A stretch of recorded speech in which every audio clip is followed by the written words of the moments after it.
I'm talking It's filming, yeah.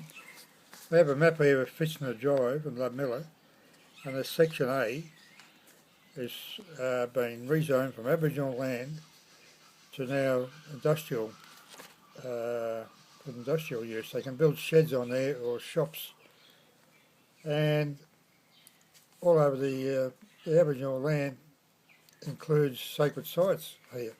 There's men's ceremony grounds here in this area, and the sacred sites have already been told about this. All this area behind McDonald's.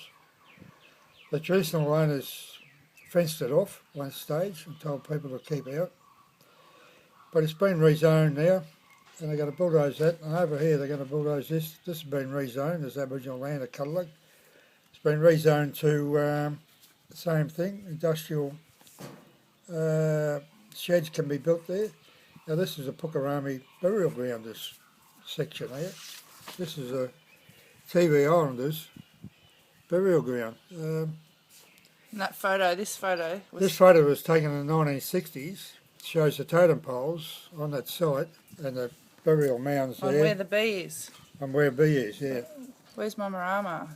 Memorama's over here. Oh, yeah. Where my finger is. Yep.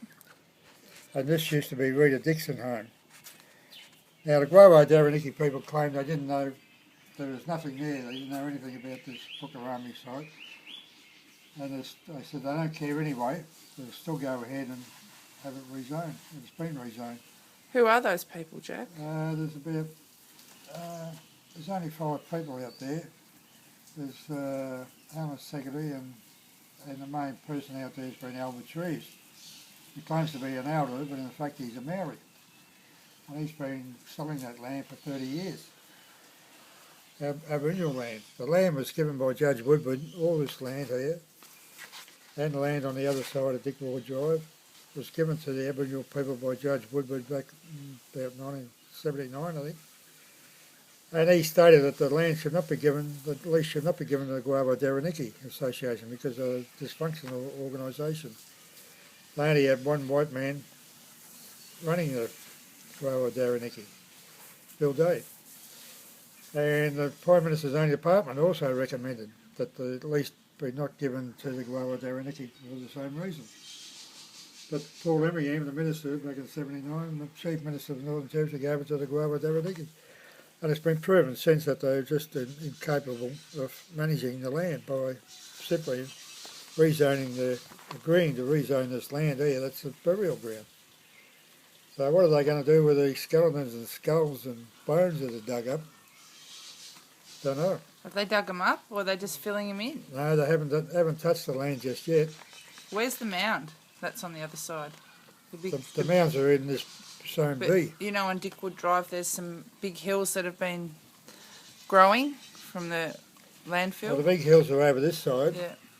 And it's over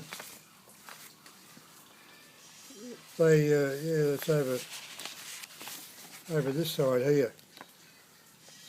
Over here,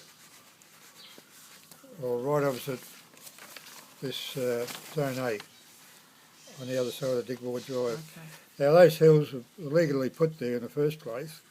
They would dump, the Guawa Daraniki accepted money to allow the developers to dump.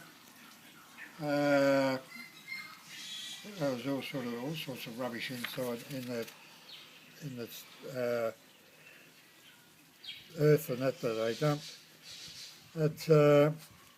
Jerry McCarthy about a year ago told the Guawa Daraniki that what they're doing is illegal, and if they don't remove the waste that's been dumped there, then he'll prosecute them. But he hasn't done that, and since then the dump has just grown and grown and grown. There's been all sorts of rubbish in that dump, like asbestos. There's been asbestos that's been dumped in here in Zone A, and there's been all sorts of other rubbish believed to be toxic in the earthworks that have been dumped over here. And Jerry McCarthy still hasn't done anything about it.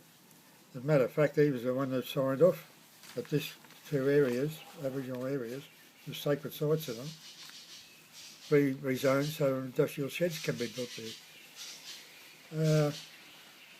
He also ignored he ignored the complaints that in this area, they wanted to rezone this area. He ignored complaints that that area is a sacred site. Kunnabibbi men's ceremony ground, well known, men's ceremony ground. And even the Guava Dereniki people, the 5 people that run the Guava Dereniki didn't even know this was a men's ceremony ground. Jerry McCarthy was told that, and he ignored that, but he rejected the rezoning of it on the grounds that it's in the surge zone, not on the grounds that it's a sacred site.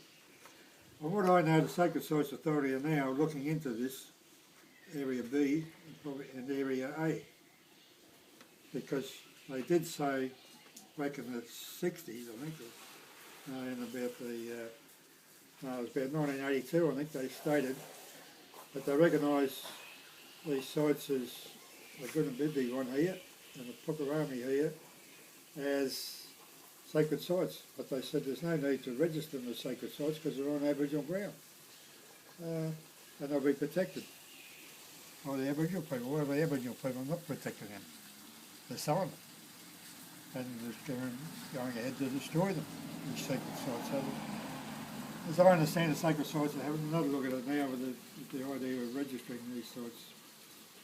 But this has just been going on for too long. The people who have the lease of the Guava Dereniki, who have the lease of the land, should never get the lease in the first place, because they were deemed to be incapable of managing the land, which has been proven over and over and again, especially with the dumping all this rubbish on the other side. They are allowed a caveat to be put over the Kulaluk area for the Arafura Marina. You know, it's time there's an investigation into the Guava Dereniki mainly, and what's going on.